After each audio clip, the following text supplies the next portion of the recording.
وافتح علينا بمعرفة العلم وحسن أخلاقنا بالحلم واجعلنا ممن يستمعون القول فيتبعون أحسنه. الحمد لله رب العالمين. Alhamdulillah, bersyukur kepada Allah Subhanahu wa taala dengan taufik dan izin daripada Allah yang memudahkan kita untuk berada pada malam ini meneruskan lagi pengajian kita daripada kitab Fathul Mu'in, yang mana kita berada pada fasal solat jenazah, di mana kita berhenti pada wala tudfanu, muka surat 132. Terjemahan bahasa Melayu ini, wala tudfanu imra'atun. Situ dah. Bismillahirrahmanirrahim. Bismillahirrahmanirrahim.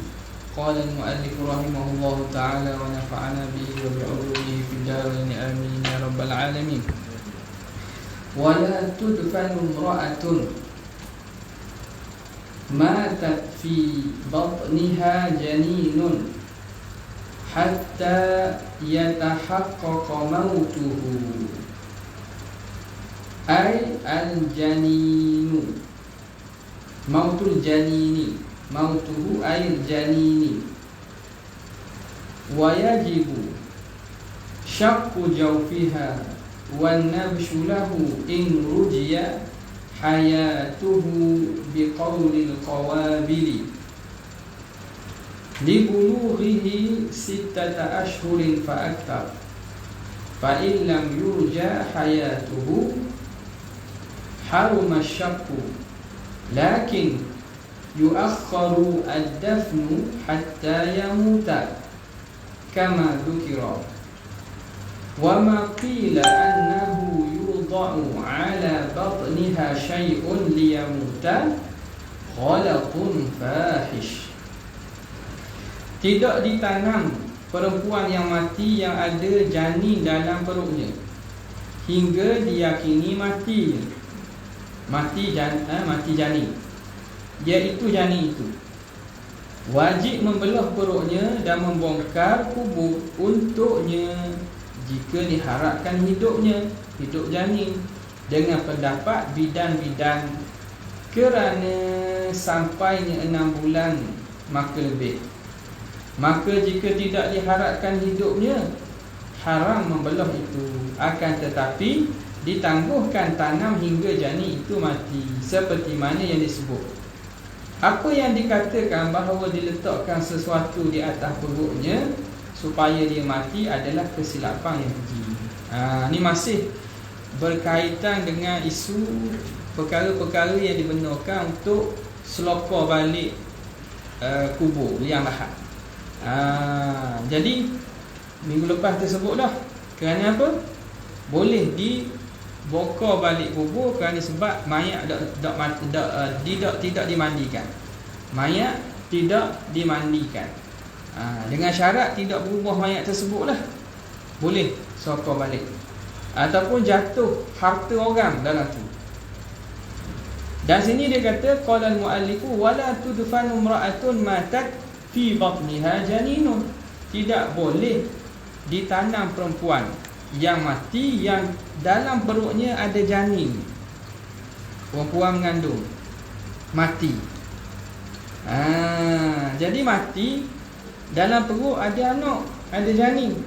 Boleh tanam tak lagi? Tidak boleh lagi hatta yatahaqqaqa mautuhu, sehingga nyatalah matinya al-janini. Sehingga mati janin. Mati janin baru boleh tanam mak sekali dengan anak dalam perut tu. Ini kalau anak tu tak keluar lah. Kalau anak tu keluar, tengoklah. Keluar mati maknanya tanam lah. Jadi perempuan ni anak ada dalam perut dan bayi itu tidak dikeluarkan daripada perut, maka tidak boleh tanam ibu sehingga yakin anak dalam perut tu mati tu. Itu maksud dia. Wa yajibu syaqqu jawfiha, dan wajib dibelahkan perut dia. Kalau ada anak dalam perut masih hidup, kena belah perut lah. Sebab mak mati. Bila mak mati, anak itu masih hidup. Nampak? Jadi daripada hilang 2 nyawa, paling kurang mudarat ialah hilang 1 nyawa. Sekarang ni mudarat belaka. Mak mati mudarat. Bila belah perut mak itu satu mudarat, kerana kita kira kita tidak menghormati mayat lah dia. Kita buat perkara yang menyebabkan mayat itu tidak dihormati, iaitu belah perut, bedah dan seumpamanya, padahal mayat dah mati. Hurmatu mayyiti ka hurmati hayyiha. Hormat kehormatan jenazah orang yang mati itu seperti kehormatan orang hidup. Jadi sebagaimana manusia tidak boleh dibuat seperti buat ikut dam kepada jasad seseorang masih hidup, masa mati pun sama. Sebab itu proses pengendalian jenazah tu mesti buat dengan cara molek. Kerana kehormatan manusia itu seperti mana dia hidup, maka begitulah masa mati pun dia kena dihormati. Walaqad karramna bani Adama, sesungguhnya kami telah muliakan anak Adam. Jadi antara aspek kemuliaannya banyaklah. Jenazah anak Adam ni tidak dikira najis. Bangkai dia tu tidak dikira najis, walaupun dengan sebab mati. Okey, sekarang ni mak mati, anak hidup. Jadi daripada hilang 2 nyawa, paling mudarat hilang 1 nyawa cukuplah. Maka tak apalah langgar, walaupun kita terpaksa belah jenazah itu, tak apa. Kerana sebab apa? Nak menyelamatkan nyawa yang masih ada. Maka yajibu syaqqu jawfiha wan nabshu ay wa yajibu nabshu, wajib juga gali. Kalau tanam dah, katakan tanam dah, tiba-tiba dengar apa ni, nangis. Contohlah kan nak toyu kan. Bayi dalam perut contohnya. Ataupun bila tengok cek keputusan doktor kata ada anak ni hidup lagi, lambat sampai keputusan ke mana, maka wajib digali balik. Syarat apa boleh gali tu? In rujiya hayatuhu, jika diharapkan masih hidup. Mana? Janin itulah, mak mati dah. Kalau janin itu diharapkan hidup berdasarkan ada bukti. Ni dia kata kalau zaman dulu biqaulil qawabili. Qawabil jamak bagi qabilah. Qabilah ni makna bidang, perempuan yang menyambut anak, dipanggil bidang lah. Kalau tok bidang, jadi zaman dulu yang berkait bomo atau doktor yang berkait dengan anak ni bidang lah. Zaman sekarang ni doktor bahagian kanak-kanak ONG dah. Bahagian tu lah, bahagian bersalin ni, pakar dia. Maka kalau berdasarkan perkataan dia kata bayi ni hidup lagi ni, maka boleh belah perut walaupun jenazah mati dah. Ataupun kalau tanam sekalipun boleh hidup lagi dan ada kemungkinan hidup, maka wajib digali. Biqaulil qawabili, dengan berdasarkan perkataan bidan-bidan. Okey. Li bulughihi, ini muta'alliqun bi rujiya. Rujiya, anak itu kenapa diharapkan boleh hidup tu? Ni antara kita kata pada adatnya dah, ataupun kita kata sebab-sebab rojak, sebab-sebab kebarangkalian hidup. Qarinah ataupun sebab kebarangkalian hidup tu kerana li bulughihi ay li bulughil janin 6 ashhurin fa akthar. Kerana janin tu telah berumur 6 bulan ke atas. Pada waliknya 6 bulan ke atas ni, kalau bayi dalam perut, kalau tak ada masalah apa-apa, dia boleh hidup. Boleh hidup. Cumanya lah hidup dengan bantuan ke pernafasan tu suku gila lah. Tapi biasa kalau 6 bulan ni anggota dia lekat dah. Anggota badan dia lekat, maknanya jantung dia pun sempurna berfungsi. Maknanya kalau keluar tu biasa boleh hidup. Ini pula berdasarkan apa? Berdasarkan ilmu sains. Ini ilmu yang mana berdasarkan kepada tajribah dan pengalaman-pengalaman ahli-ahli dia. Dia kalau sekarang ni boleh jadi berbeza. Tak pelik lah. Cumanya penetapan 6 bulan ini berdasarkan pada firman Allah Subhanahu Wa Taala. Ulama istinbat, wa hamluhu wa fisaluhu 30 syahra. Wa hamluhu wa fisaluhu 30 syahra. Bila Tuhan sebut tentang jasa ibu kepada anak, dia kata ibu mengandung anak dan juga menyusu 30 syahra, 30 bulan. 30 bulan tempoh mengandung dan menyusu. Okey. Kemudian kita tolak daripada 30 bulan berdasarkan firman Allah Taala yang satu lagi, wal walidat yurdi'na auladahunna haulaini kamilaini liman arada an yutimma ar-radha'ah.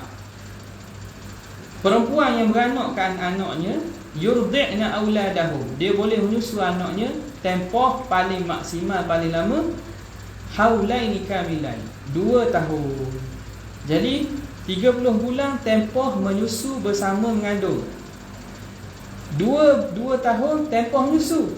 2 tahun sama dengan 24 bulan. Jadi 30 tolak 24 dapat 6. Jadi berdasarkan ayat itu, bahawa sekurang-kurang kandungan pada Ghalib boleh hidup ialah 6 bulan. Itu dia letak topik 6 bulan tu. Ini bergantung ni, bukan mesti 6 bulan kita kena belah perut dah. Kalau tak ada tanda hidup dah, tanam je lah. Ini kalau masih diharapkan hidup, kerana sebab dia lahir 6 bulan atau lebih, libuluhi sittata ashhurin fa akthar, baru belah. Okey. Fa illam yurja hayatuhu, jika tidak diharapkan mati, tidak diharapkan hidup anak tu. Anak tu memang tak ada peluang untuk hidup. Contoh 2 bulan, 3 bulan, 4 bulan, biasanya tak boleh hidup lah. Maknanya mak mati, kandungan dia tu kira mati sekali. Kalau hidup pun sekejap, lepas tu mati.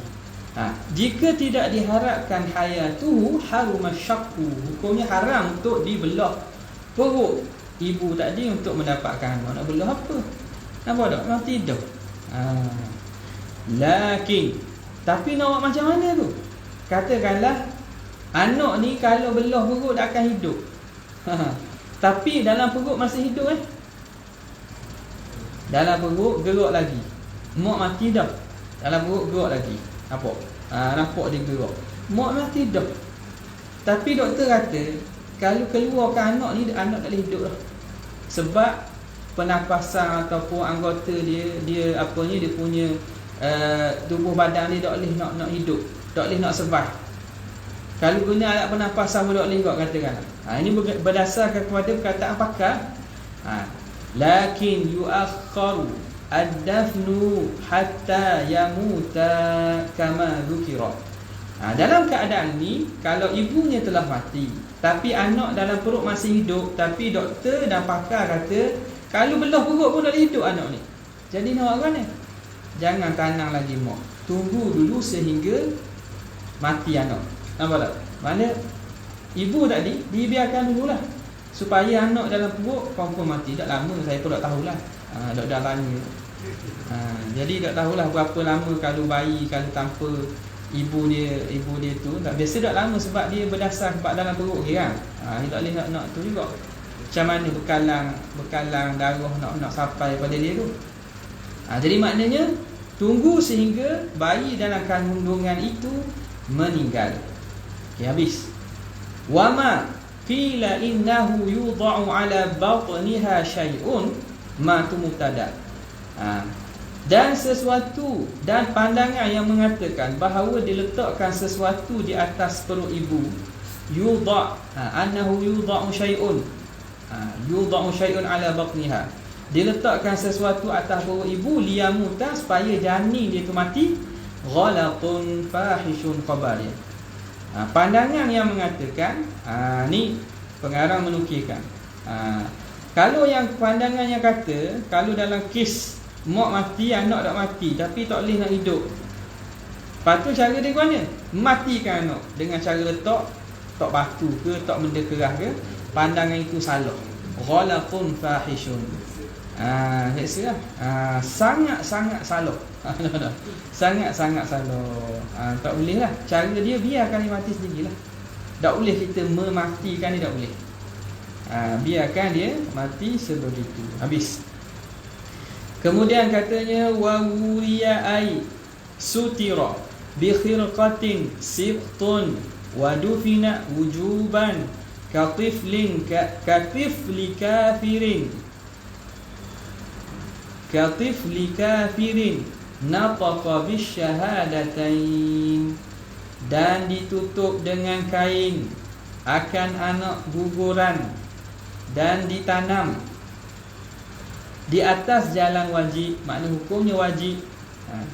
Sama seperti kanak-kanak kafir yang mengucapkan 2 syahadah. Okay. Sekarang ni masalah ni banyak berlaku lah. Macam mana nak buat ni? Janin meninggal, janin keluar daripada perut, perlu mandi ke? Perlu mandi tak? Kafan ke tak? Mayang ke tak? Ni benda yang banyak orang tanya lah ni. Kita berhati molek. Ingat molek hukum ni sebab tak payah pun senang je. Ingat molek, kalau orang tanya boleh tak? Boleh jawab tu. Okey. Katanya wawuriya ay sutira, dan hendaklah ditanam. Bukan, wuriya ni makna ditutup. Ay sutira bi khirqatin, ditutup dengan kain. Khirqah ni kain kecil, kain bab janin bukan besar pun tak. Kain selai boleh khirqah. Siapa dia? Sibtun. Ni sibtun. Sibtun boleh baca sibtun, sabtun, subtun. Boleh baca dengan taslis sin, sin bagi atas, bagi bawah, depan. Dan hendaklah dibungkus sibtun, janin atau keguguran, wadufina, dan ditanam. Wujuban, hukumnya wajib. Kafan kan dia, kita panggil buku kafan lah, sama lah. Kafan dan tanam tu wajib hukumnya. Wajib hukumnya. Katifli kafirin, seumpama anak kecil bagi orang kafir. Tifli kafirin, anak bagi orang kafir. Nataqa bisyahadatain, yang mengucap 2 kalimah syahadah. Isu macam mana? Anak kecil ni apabila dia mengucap syahadah, di sisi hukum syariat, maka dia tidak dikira Islam lagi, sebab dia belum balik. Nampak?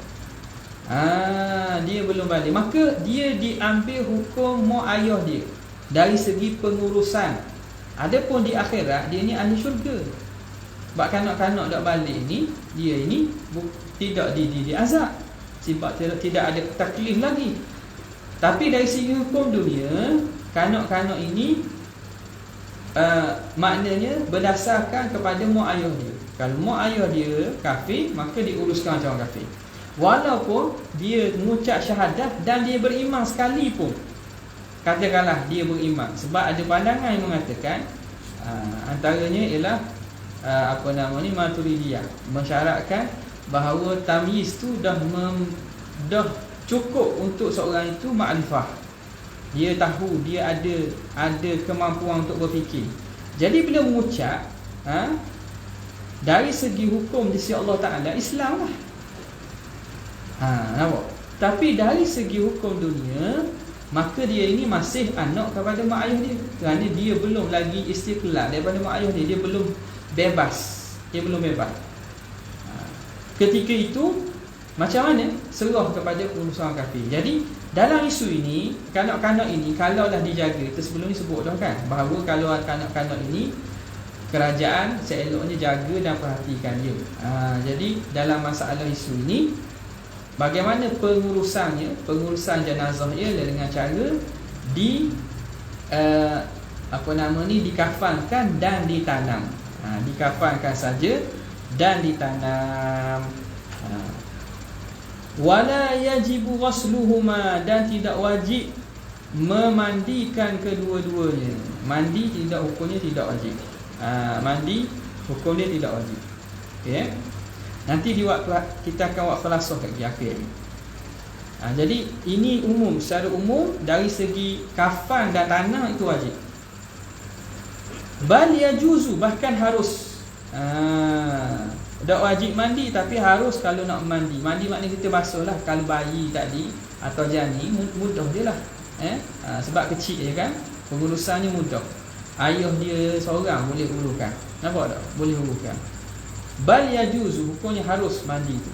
Wa kharaja bis-siqti, kemudian katanya wala yajibu ghusluhuma bal yajuzu wa kharaja bis-siqti al-'alaqatu wal mudghatu fayudfanani nadban min ghairi satrin. Tidak wajib memandikan keduanya, bahkan harus sahaja keluar dengan anak guguran oleh alaqah.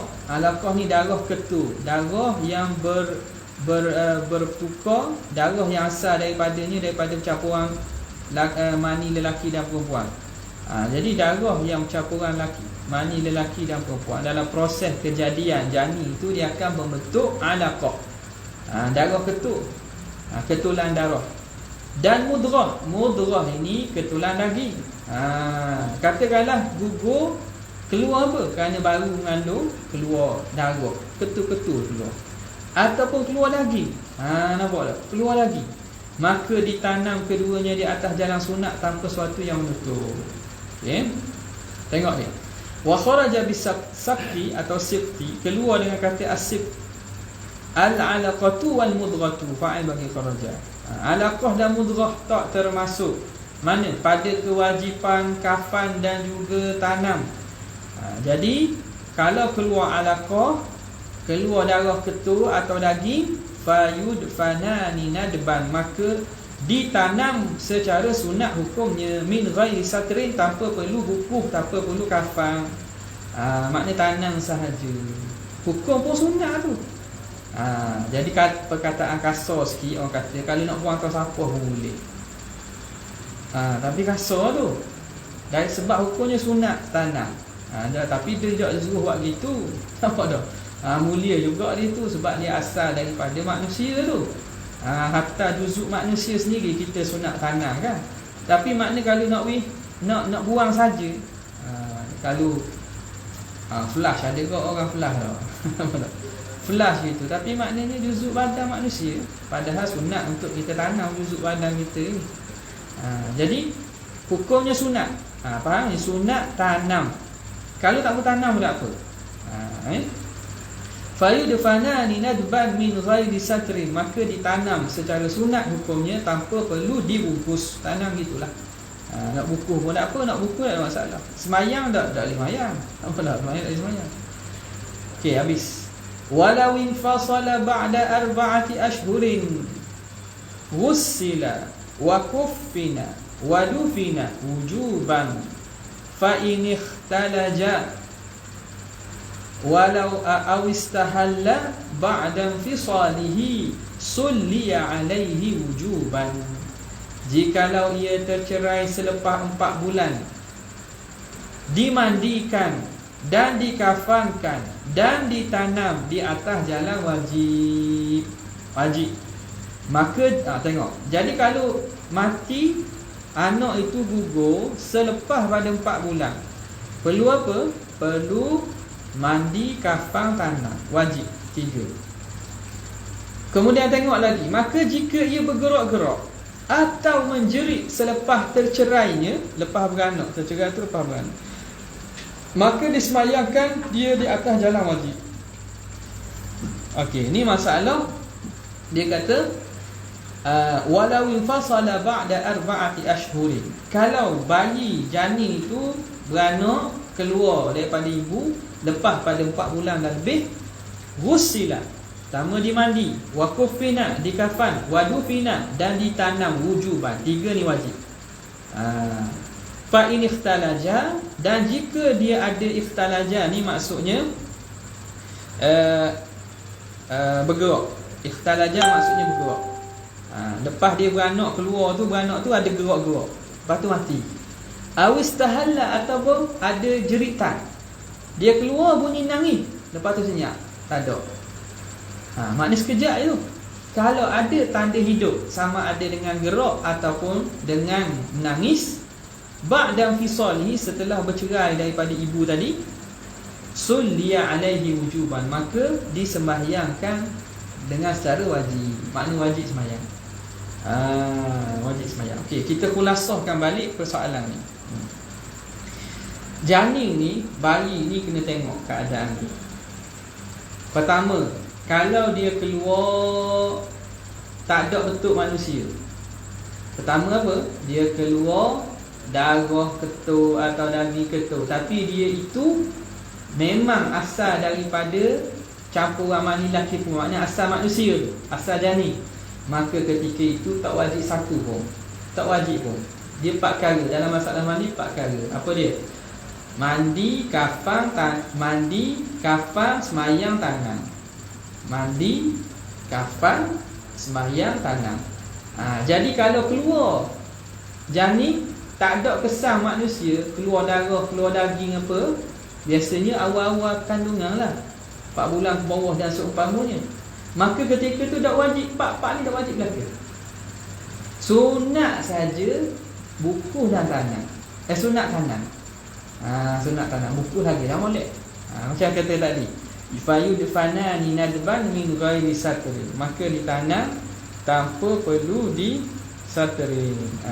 Tanpa perlu tu. Tapi tengok ni, kalau ikutnya sini tak, kalau ikutnya sunat jugalah kita apa ni, buku lah. Tapi buku ni pengarang mengambil pandangan bahawa tak ada, tanam pun tak apa. Ini satu jalan lah, maknanya dikira sebagai perlu tanam saja.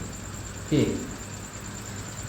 Maknanya sunat ni kalau tak buat, nak buang tong sampah gitu tak, tak ada masalah lah. Sebab dia bukan daripada dia bukan jadi manusia. Dia kira darah. Ya. Kemudian peringkat kedua. Apa dia? Kalau dia lahir dan dah 4 bulan. Lahir dah daripada 4 bulan dan ke atas. Lahir daripada 4 bulan dan ke atas, maka kena tengok.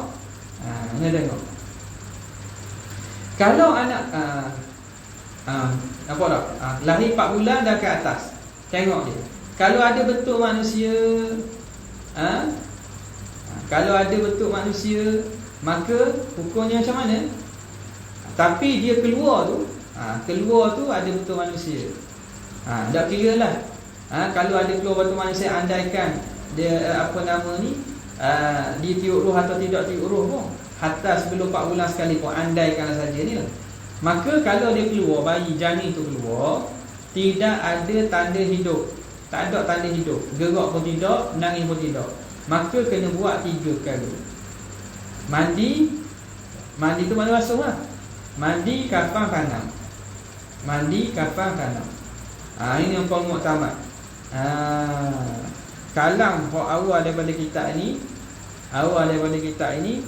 seakan-akan dia umum sangat. Umum sangat. Sebab itu dalam hasyiah sebut, tengok, kalau tidak zahir sesuatu tanda manusia macam nombor 1 tadi, tak ada apa-apa tanda manusia, keluar darah, keluar tu, maka tak wajib sesuatu. Tapi sunat kita bukuh dan juga tanam. Bukuh dan tanam. Okay. Kalau ada tanda keluar ni bayi, ada tanda ukur manusia, ada tanda manusia, walaupun tak dekat sekalipun lah, maka tapi tak ada tanda hidup, maka tidak ada tanda hidup. Makna dia tak gerak ataupun dia tidak ada tangis, maka kena buat 3 daripada 4. Mandi, kafan, tanam. Dan seterusnya, kalau dia keluar dalam keadaan dia hidup, keluar dalam keadaan hidup. Bila keluar hidup ni, makna bayi tu keluar dengan lekat lah. Takkan keluar darah boleh hidup. Boleh nangis, boleh bunyi, pelik lah tu. Keluar, makna bayi tadi, janin dalam keadaan ada tanda hidup. Dia gerak sekejap, dia mati. Ataupun dia menangis, jerit, mati. Maka kena buat macam orang hidup. Kena apa? Kena mandi, kena kafan, kena sembahyang dan kena tanam. 4 perkara. Jadi kalau ikutnya ahwal ni, kalau kita boleh gabungkan 3 je lah. Maknanya tadi hak tak wajib buat sesuatu, tak wajib buat benda, tak payah buat benda. Tapi sunat kita bukuh dan tanah, iaitu kalau tak ada tanda manusia, tak ada betuk pun, keluar darah atau daging. Yang kedua, ada betuk tapi tak ada tanda hidup, maka hak ni buat 3 daripada 4, tak perlu semayang. Kemudiannya kalau keluar dah ada tanda hidup, hak ni kena buat 4 sekali. Hukumnya wajib. Okay. Kenapa? Kerana dia telah ditiup roh dan ada tanda hidup. Dia ada tanda hidup. Itu berkaitan dengan pengurusan bagi janin. Apa lagi yang berkait dengan tu? Kalau lahir setelah daripada 4 bulan ke atas tiup roh, ayah sunat bagi nama. Hak ni hukum tawabi', hukum yang berkaitan. Kita ni bab semayang, hak ni hukum berkaitan. Kita ada anak kita mati dalam kandungan, umur 6 bulan ke 7 bulan ke mati, sama ada dalam kandungan ataupun keluar mati, sunat bagi nama. Dah kata dah lama ustaz, beri nama sekarang, balik pakat dengan bini, nak beri nama benda hak nombor 2, contoh nombor 3, nombor 4. Tak nama. Aku namakan anak aku itu nama apa? Tak nama molek-molek. Sebab dalam hadis Nabi SAW sebut, ma min nafsin manfusatin illa sayub'asu yaumal qiyamah. Tidak ada daripada satu nyawa yang ditiupkan kecuali dia akan dibangkitkan pada hari kiamat. Jadi tu akan dibangkitkan. Wa annakum yud'auna yaumal qiyamati bi asma'ikum wa asma'i abaikum. Dan kamu akan disuruh pada hari kiamat dengan nama kamu dan nama-nama bapa kamu. Jadi bila akan diseru, maknanya setiap nyawa yang ditiup akan diseru. Maknanya tak nama, kerana Tuhan akan bawa setiap daripada nyawa akan diseru pada hari akhirat. Jadi tak nama. Kalau tak ada lagi ni, tak nama. Balik pakat dengan bini, nak tak nama dia. Dah tahu laki puan? Laki puan tak tahu, letak nama hak boleh pergi dua-dua. Nama yang boleh pergi dua-dua. Contoh benda hak boleh, laki pun boleh, puan pun boleh.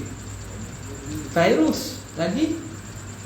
Kalau pula kita ni virus, kalau Arab virus ni puan, kita ni virus lelaki. Benda lagi, lelaki pun boleh, puan pun boleh.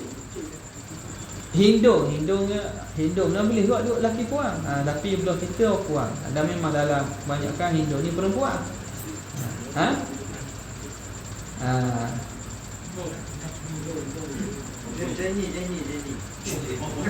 Zaini.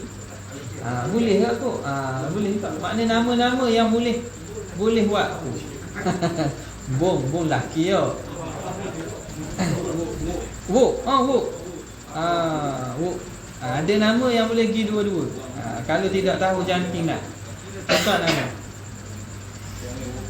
Okey, jadi itu. Kemudian Fauzi boleh tak? Fauzia. Okey, lagi berkaitan dengan janin ni lagi ialah tentang masalah nifas. Perempuan ni kalau keluar yang mana daripada asal janin keluar, walaupun bukan keluar anak sekalipun, maka darah yang selepas pada itu dianggap darah nifas. Kalau yang keluar itu ialah janin.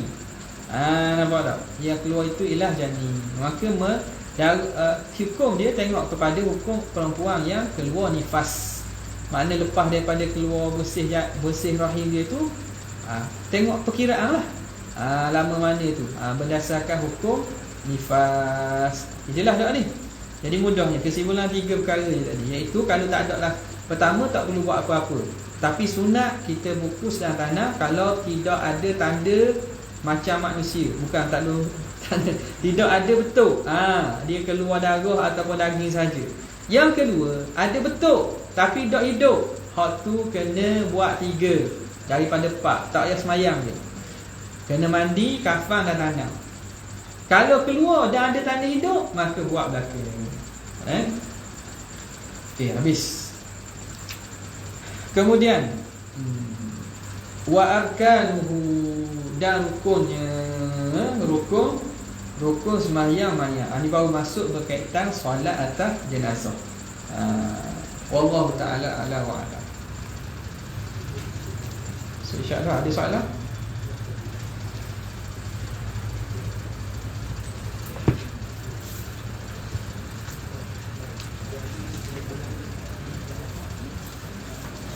Jadi apa yang huraian ataupun bawakan Syekh Zainuddin Malibari ini makna khilaf kepada yang asah lah. Yang asahnya macam kita sebut tadi lah, bahawa sunat juga untuk dimandikan dan juga dibungkus. Mandi dan juga buku tu makna kapang. Ada soalan?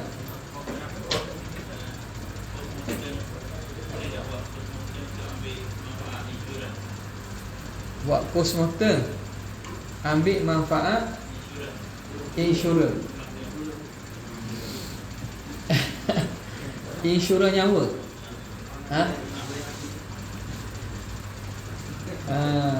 Buat postmortem untuk ambil manfaat insurans.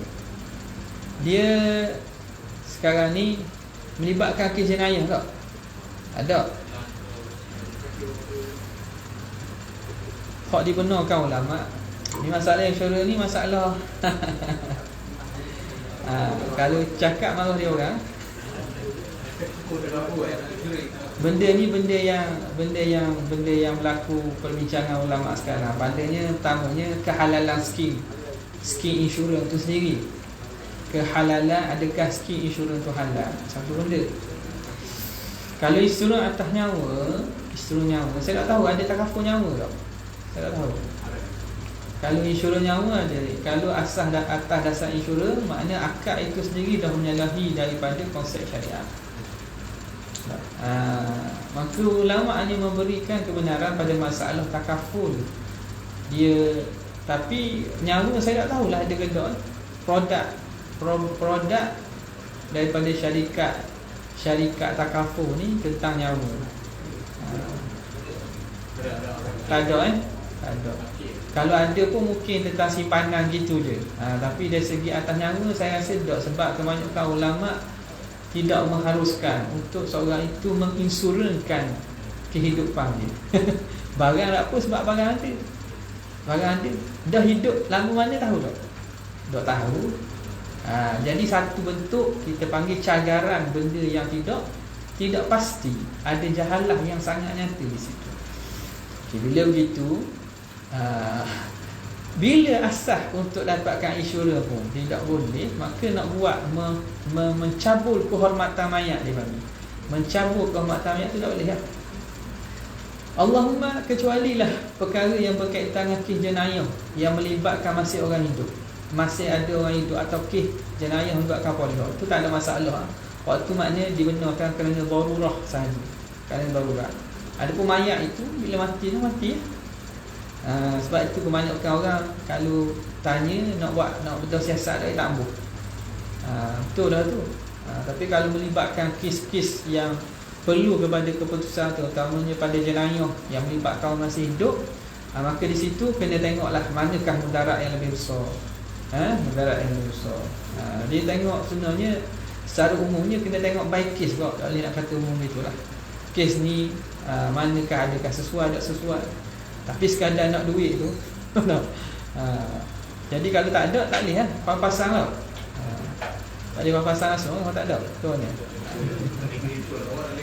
Tak boleh keling kan. Jadi silatnya pada awal dah tu. Daripada awal. Okey, ada soalan?